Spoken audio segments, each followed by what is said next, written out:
दोस्तों, एक रात में अपने दोस्त के साथ अपने गांव में बस स्टैंड के लिए देर रात को खेत के रास्ते जा रहा था। तो मेरे एक दोस्त ने कहा, दोस्त थोड़ा और तेज चलो, इस खेत में कुछ प्रॉब्लम है। अगले 2 खेत में तो मैंने पूछा कि क्या बात है, तो वह बार बार बात को टालते गया। लेकिन जब मैंने वह और दबाव डाला तो उसने पूरी कहानी बता दी। कई साल पहले एक आदमी अपने गांव से रात के समय इन खेतों के बीच से गुजर रहा था। रास्ते में एक पेड़ के नीचे पेशाब करने गया।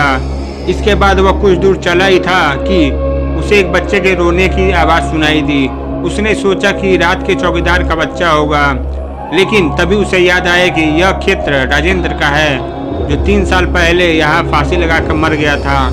वह आदमी भयभीत कदमों से आगे बढ़ता गया। उसे लोगों की बातें याद आने लगी। इस खेत से गुजरते समय कभी भी रात को पीछे मुड़कर नहीं देखना चाहिए। कोई मार्ग पूछे तो उसके चरणों को यो न देखें, कोई कितना भी कहे उसकी न सुने। यह सब बातें मन ही मन सोचते सोचते उस आदमी की हालत और खराब हो गई। वह सोचने लगा कि यहाँ आने से पहले उसने यह सब क्यों नहीं सोचा। जैसे जैसे आगे बढ़ता गया, बच्चे की आवाज़ तेज होती गई और ऐसा लगा जैसे उसके साथ चल रही है। तभी अचानक उसने देखा कि एक बच्चा पेड़ के नीचे रो रहा है। तो डर कर उसने पुकारा कि यह बच्चा किसका है, लेकिन कोई प्रतिक्रिया नहीं हुई। डर के मारे वो आगे बढ़ गया, लेकिन बच्चे की रोने की आवाज़ सुनकर उससे रहा नहीं गया और उसने पीछे मुड़कर देखा।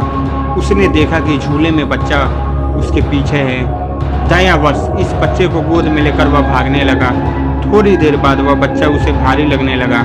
वह यह देखकर चौंक गया कि उसके पैर लंबे और लगभग जमीन को छू रहे थे। उसने घबराकर बच्चे को गिरा दिया। बच्चे के गिरते ही बच्चे बड़ा आदमी की तरह जोर जोर से हंसने लगा। तुम आज बच गए, अगर मेरे पैर जमीन से लग जाते तो यहाँ तुम्हें कोई नहीं बचा सकता था। तुम्हारी मृत्यु निश्चित थी। वह बच्चा गायब हो गया। वह आदमी गिरते गिरते घर पहुंचा और घर पहुंचते ही बेहोश हो गया। होश आने पर उसके गांव वालों ने पूरी कहानी सुनाई। यह सुनते ही घबराकर पीछे मुड़े बिना वह उतनी ही तेजी से भागा कि उस खेत से कभी वापस नहीं गया। और ये कहानी सुनते ही गांव वालों ने पूरी बताया कि उस खेत से तुमको जाने की क्या ज़रूरत थी, जब सुनते ही उस खेत में कुछ दिक्कत है, इसीलिए आज के बाद ये वो गांव वाले और वो आदमी उस खेत के रास्ते से कभी भी आगे नहीं गए। धन्यवाद।